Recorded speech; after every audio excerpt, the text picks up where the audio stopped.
O anda açıp ona bakmaya çalıştım ve gördüğüm şey sadece eşimin bütün vücudundan kan geldiği ve yarı baygın bir şekilde sadece gözlerimin içine bakmasıydı. İşte o an eşimi en son gördüğüm an ve belki de en son birbirimize baktığımız andı.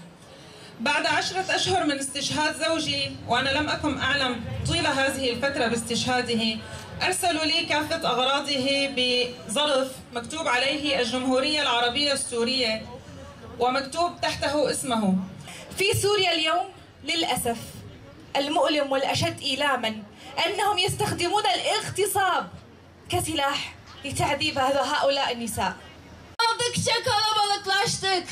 Yol aldıkça başka ülkeler sesimizi duydu.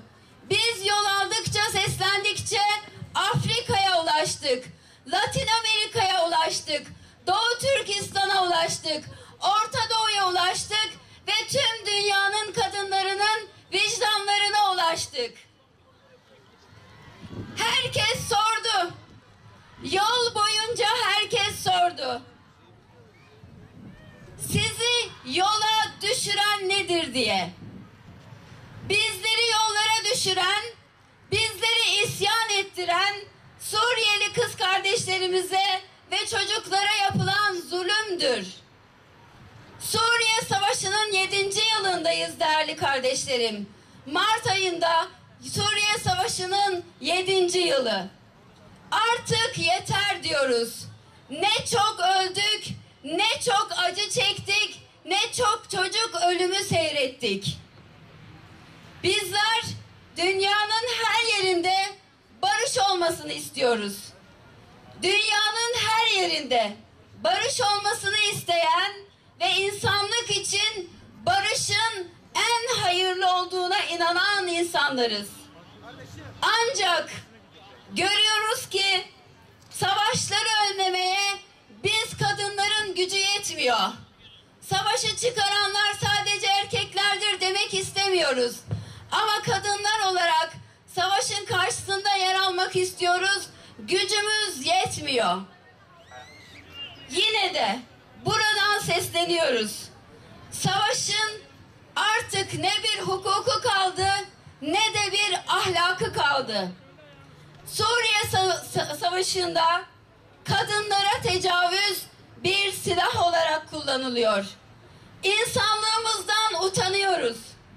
Kimyasal silahlarla çırpınarak ölen her çocuk ve hapislerde tutulan mazlum her kadın insanlığın geleceğine dair biraz daha umudumuzu kaybettiriyor.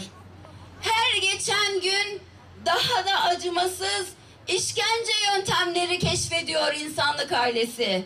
Her geçen gün en ucuz toplu katliam silahları yarıştırıyoruz. Korkuyoruz. Geleceğimizle beraber insanlığımızı da kaybetmekten korkuyoruz. Kadınlara zulmederek, çocukları hapsedip işkence ederek bir zafer kazanmaya çalışanlar, bir zafer kazanmayı düşünenler kan ve gözyaşının üzerine mutsuzluktan başka hiçbir şey inşa edemezler ve asla huzur bulamazlar. Vicdan konvoyu tüm çocuklar yaşasın, dini, inancı, ırkı fark etmeksizin tüm kadınlar korunsun diye büyük bir sevgi ve merhametle yola çıktı. Aynı zamanda da kararlılıkla yol boyunca bütün kadınların gözünde gördük. Tek bir kardeşimiz zindanlarda kalmayıncaya kadar biz vicdan hareketimizi sürdürmeye devam edeceğiz. Kadınlar olarak sessiz çığlığımızı duyun ve lütfen cevap verin. Hemen şimdi tecavüzü savaş silahı olarak kullanmayı bırakın. Hemen şimdi kadınlara acımasızca yapılan işkenceleri durdurun.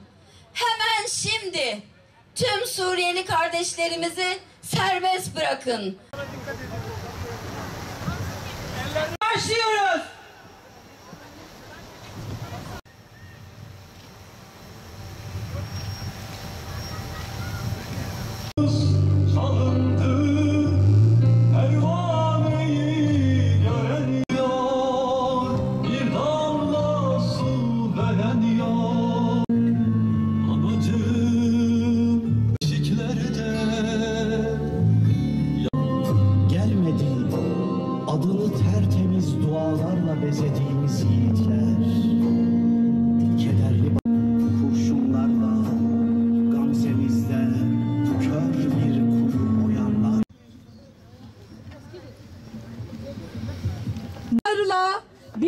atan dünyanın her yerinden sessiz bakışlar arasında Suriye'de 7 yıldır 1 milyondan fazla insan savaşta katledilmiştir.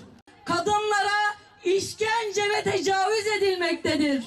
En büyük mağduriyeti kıyıya vuran canlılığını kimseye bırakmayan barışseverler.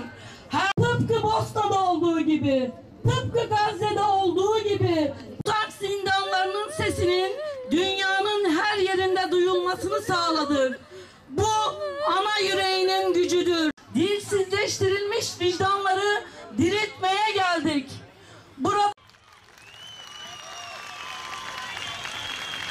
Kirli propaganda merkezleri gizlese de bu hakikati haykırmaya devam edeceğiz. Çocukların bile işkence gördüğü, tecavüze uğradığı bu savaş suçunu bütün dünyaya anlatacağız.